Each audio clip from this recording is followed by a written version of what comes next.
शास्त्री जी के नाम के साथ कर्मयोगी विशेषण जोड़ना बिल्कुल उपयुक्त है, क्योंकि मुझे तो उनका सारा जीवन ही कर्म से भरा हुआ मालूम पड़ता है।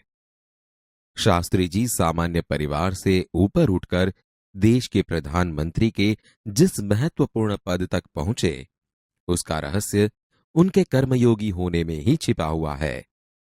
वे उन लोगों में भी नहीं थे जो भाग्य पर भरोसा करके बैठे रहते हैं और अचानक कभी सफलता मिल जाती है, बल्कि वे उन लोगों में से थे जिनको अपनी हथेली की लकीरों के बजाय अपने चिंतन और कर्म की शक्ति पर अधिक भरोसा होता है, और वे क्रमशः अपने जीवन का रास्ता बनाते हुए आगे बढ़ते हैं। शास्त्री जी के लिए कर्म ही ईश्वर था और इसके प्रति बिना किसी फल की आशा किए संपूर्ण भाव से समर्पित रहते थे। यहां तक कि जब भी उन्हें फल की प्राप्ति के अवसर मिले, तब भी उन्होंने उस ओर हमेशा उपेक्षित दृष्टि ही रखी। उनका जीवन दर्शन गीता के निष्काम कर्मयोगी का प्रतिरूप था। इसलिए मैं समझता हूं कि उन्हें केवल कर्मयोगी के बजाय निष्काम कर्मयोगी कहना कहीं अधिक उपयुक्त होगा। अपने उद्देश्य के प्रति दृढ़ आस्था, उस उद्देश्य को प्राप्त करने के लिए कर्म का भाव तथा उस कर्म के प्रति संपूर्ण समर्पण, ये तीन बातें मुझे उनके संपूर्ण चरित्र तथा जीवन दर्शन में दिखाई पड़ती है। अपने एक भाषण में उन्होंने इसी तरह के विचार व्यक्त करते हुए कहा था, यहां तक कि भले ही आप राजनीतिक क्षेत्र या सामाजिक क्षेत्र या किसी अन्य क्षेत्र में कार्य करते हैं, यदि आप उसमें सफल होना चाहते हैं, अपने दायित्वों का पूरी तरह से निर्वाह करना चाहते हैं, तो आपके कार्य और समर्पण तथा भक्ति और कर्म में समन्वय होना चाहिए। मैं शास्त्री जी की सफलता का रहस्य उनके इसी महत्वपूर्ण चिंतन में मानता हूं। साथ ही यह भी मानता हूं कि किसी भी व्यक्ति, समाज और देश के विकास का रहस्य इसी भक्ति और कर्म के सिद्धांत में निहित है। शास्त्री जी का संपूर्ण जीवन श्रम, सेवा, सादगी और समर्पण का अनुपम उदाहरण है। उनके ये गुण केवल उनके कार्यों और विचारों में ही अभिव्यक्ति नहीं पाते थे, बल्कि उनको देखने से ही इन सभी भावों का एहसास हो जाता था। उनके अपने व्यक्तित्व में विचारों का अनोखा समन्वय था। वे जो कुछ कहते थे वही करते थे। जो कुछ भी करते थे वह एकमात्र राष्ट्र लाभ की भावना से प्रेरित होकर करते थे। मुझे लगता है कि यह उनके चरित्र की एक बहुत बड़ी विशेषता थी, जिसके कारण देशवासी उन पर इतना अधिक विश्वास करते थे और उन्हें चाहते भी थे।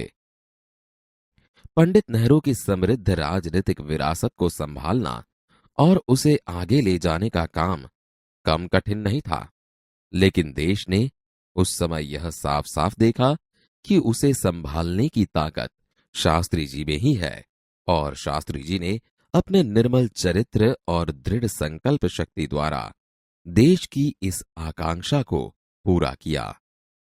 शास्त्री जी की एक सबसे बड़ी विशेषता यह थी कि वे एक सामान्य परिवार में पैदा हुए थे। सामान्य परिवार में ही उनकी परवरिश हुई, और जब वे देश के प्रधानमंत्री जैसे महत्वपूर्ण पद पर पहुंचे, तब भी वह सामान्य ही बने रहे। विनम्रता, सादगी और सरलता उनके व्यक्तित्व में एक विशिष्ट प्रकार का आकर्षण पैदा करते थे। इस दृष्टि से शास्त्री जी का व्यक्तित्व बापू के अधिक करीब था, और कहना न होगा कि बापू से प्रभावित होकर ही सन 1921 में उन्होंने अपनी पढ़ाई छोड़ दी। शास्त्री जी पर भारतीय चिंतकों डॉक्टर भगवान दास तथा बापू का कुछ ऐसा प्रभाव रहा कि वह जीवन भर उन्हीं आदर्शों पर चलते रहे तथा औरों को इसके लिए प्रेरित करते रहे। शास्त्री जी के संबंध में मुझे बाइबल की वह उक्ति बिल्कुल सही जान पड़ती है कि विनम्र ही पृथ्वी के वारिस होंगे। शास्त्री जी ने हमारे देश के स्वतंत्रता संग्राम में तब प्रवेश किया था जब वे एक स्कूल में विद्यार्थी थे और उस समय उनकी उम्र 17 वर्ष की थी। गांधी जी के आह्वान पर वे स्कूल छोड़कर बाहर आ गए थे। इसके बाद काशी विद्यापीठ में उन्होंने अपनी शिक्षा पूरी की। उनका मन हमेशा देश की आजादी और सामाजिक कार्यों की ओर लगा रहा। परिणाम यह हुआ कि सन 1926 में वे लोक सेवा मंडल में शामिल हो गए, जिसके वे जीवन भर सदस्य रहे। इसमें शामिल होने के बाद से शास्त्री जी ने गांधी जी के विचारों के अनुरूप अछूतोद्वार के काम में अपने आप को लगाया। यहां से शास्त्री जी के जीवन का एक नया अध्याय प्रारंभ हो गया। सन 1930 में जब नमक कानून तोड़ो आंदोलन शुरू हुआ तो शास्त्री जी ने उसमें भाग लिया, जिसके परिणाम स्वरूप उन्हें जेल जाना पड़ा। यहां से शास्त्री जी की जेल यात्रा की जो शुरुआत हुई तो वह सन 1942 के भारत छोड़ो आंदोलन तक निरंतर चलती रही। इन 12 वर्षों के दौरान वे 7 बार जेल गए। इसी से यह अंदाजा लगाया जा सकता है कि उनके अंदर देश की आजादी के लिए कितनी बड़ी ललक थी। दूसरी जेल यात्रा उन्हें सन 1932 में किसान आंदोलन में भाग लेने के लिए करनी पड़ी। सन 1942 की उनकी जेल यात्रा 3 वर्ष की थी, जो सबसे लंबी जेल यात्रा थी। इस दौरान शास्त्री जी जहां एक ओर गांधी जी द्वारा बताए गए रचनात्मक कार्यों में लगे हुए थे, वहीं दूसरी ओर पदाधिकारी के रूप में जनसेवा के कार्यों में भी लगे रहे। सन 1935 में वे संयुक्त प्रांतीय कांग्रेस कमेटी के सचिव बनाए गए। इस पद पर वे 1938 तक रहे।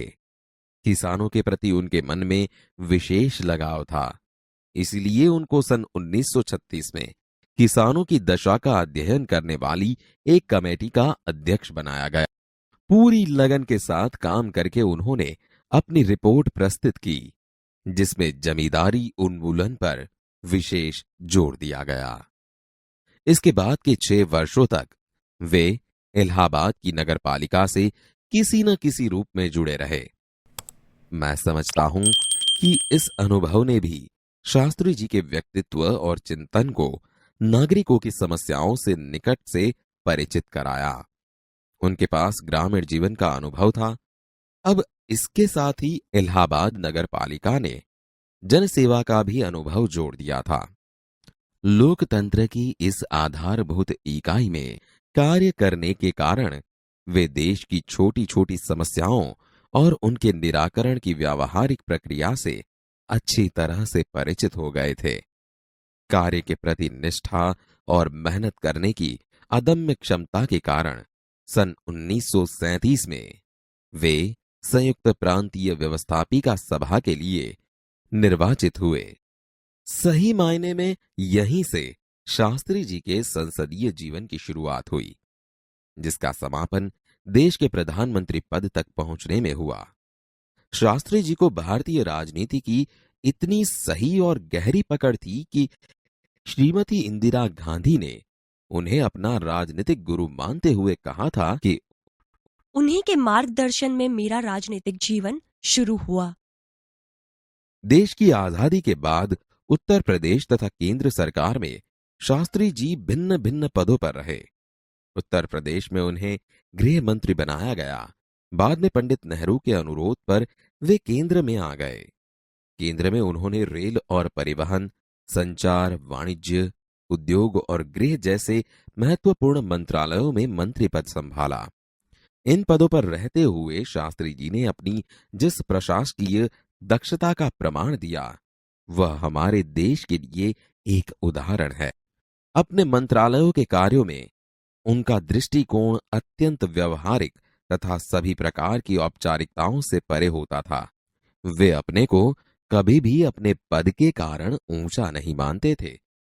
उनकी बड़ी सीधी सी धारणा थी कि वे जनता के शासक नहीं बल्कि जनता के सेवक हैं। ऐसी भावना से कार्य करने के कारण उन्हें अपने मंत्रालय में तो लोकप्रियता मिली ही, साथ ही साथ सारे देश में भी लोकप्रियता मिली। इसी लोकप्रियता का परिणाम था कि पंडित नेहरू के निधन के बाद देश ने उन्हें प्रधानमंत्री के रूप में स्वीकार किया। देश के इस महत्वपूर्ण पद पर रहते हुए केवल 19 महीने के छोटे से समय में उन्होंने जितनी सफलताएं और लोकप्रियता प्राप्त की, वह एक उदाहरण है। शास्त्री जी के सामने अपना उद्देश्य बिल्कुल स्पष्ट था। उसमें किसी प्रकार का धुंधलापन या भटकाव नहीं था। वे हमारे देश के अत्यंत महत्वपूर्ण पदों पर रहे और इन पदों पर रहते हुए स्वाभाविक रूप से वे अधिकार संपन्न भी थे। लेकिन उन्होंने हमेशा आत्मसंयम से काम लिया तथा अधिकारों से अधिक कर्तव्यों को तरजीह दी। शायद इसीलिए शास्त्री जी इतने अधिक लोकप्रिय भी हो सके। उन्होंने अलीगढ़ मुस्लिम विश्वविद्यालय के दीक्षांत समारोह में 19 दिसंबर 1964 को छात्रों को संबोधित करते हुए कुछ इसी तरह के विचार व्यक्त किए थे। आपके भविष्य की मंजिल चाहे जो कुछ भी हो, आप में से प्रत्येक को यह सोचना चाहिए कि आप सबसे पहले देश के नागरिक हैं। यह आपको संविधान द्वारा प्रदत्त कुछ अधिकार देता है, लेकिन इससे कुछ कर्तव्यों का भी बोझ आता है, जिसे समझना चाहिए। हमारा देश प्रजातांत्रिक है, जो निजी स्वतंत्रता देता है, लेकिन इस स्वतंत्रता का उपयोग एक व्यवस्थित समाज के हित में स्वेच्छा से लगाए गए प्रतिबंधों के तहत होना चाहिए। अधिकार, कर्तव्य और आत्मसंयम के बारे में यह अत्यंत महत्वपूर्ण बात शास्त्री जी ने कही थी, जिसे आज याद रखने की जरूरत है।